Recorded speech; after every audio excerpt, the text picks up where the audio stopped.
வணக்கம், நான் டாக்டர் மாதவி வைஷ். இன்று நாம் தெரிந்து கொள்ளப் போகிறோம், சோரியாசிஸ் நோயாளிகள் புளிப்பு மற்றும் இனிப்பு உணவுகளை தவிர்க்க வேண்டுமா?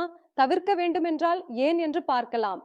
மிகவும் புளிப்பு உணவு சாப்பிடுவது தோலில் அழற்சி அதிகரிக்கச் செய்யும். இதனால் உங்கள் தோலில் அரிப்பு, சிவப்பு மற்றும் உங்கள் பிரச்சனை அதிகரிக்க வாய்ப்பு உள்ளது. சோரியாசிஸ் அதிகமாகும். உங்கள் வயிற்றில் அதிகமான அமிலம் உருவாகலாம். இதனால் சோரியாசிஸ் மேலும் மோசமாகும், அதிகரிக்கும். அதனால் நீங்கள் புளிப்பு உணவுகளை குறைவாக சாப்பிட வேண்டும். இப்போது நான் சொல்லப் போகிறேன், புளிப்பு உணவுகளில் நீங்கள் முக்கியமாக எதை தவிர்க்க வேண்டும் என்று. உதாரணமாக எலுமிச்சை, வெனிகர், ஊறுகாய் அல்லது புளிப்பு பழங்கள், இவை உங்கள் சோரியாசிஸை தூண்டக்கூடும். அதனால் இவற்றை தவிருங்கள். இப்போது நான் இனிப்புகள் பத்தி பேசுறேன். சோரியாசிஸ் நோயாளிகள் ஏன் அதிகமா இனிப்பு சாப்பிடக்கூடாது அப்படின்னு. சர்க்கரை உங்கள் உடலில் அழற்சி அதிகரிக்கச் செய்யும். சர்க்கரையால் உங்கள் எடை கூடும், இன்சுலின் அதிகரிக்கும், மேலும் சோரியாசிஸ் மிகவும் மோசமாகலாம். மருத்துவம் மெதுவா நடக்கும். நீங்கள் அதிகமாக சர்க்கரை எடுத்துக்கொள்கிறீர்கள் என்றால் இந்த எல்லா விஷயங்களும் உங்கள் சோரியாசிஸை தூண்டக்கூடும்.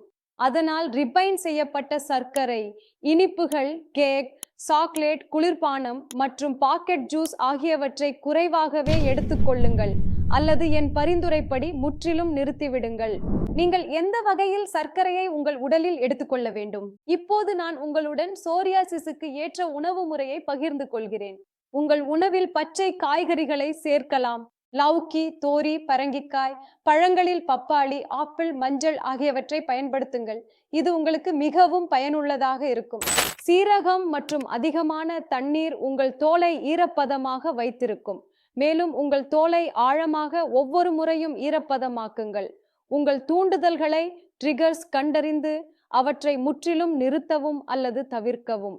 இந்த தகவல் உங்களுக்கு மிகவும் பயனுள்ளதாக இருக்கும் என்று நம்புகிறேன். நீங்கள் இதை கண்டிப்பாக பின்பற்றுவீர்கள். நீங்களும் உங்கள் சோரியாசிஸை முற்றிலும் குணப்படுத்த விரும்பினால் எங்களை தொடர்பு கொள்ளலாம். நன்றி.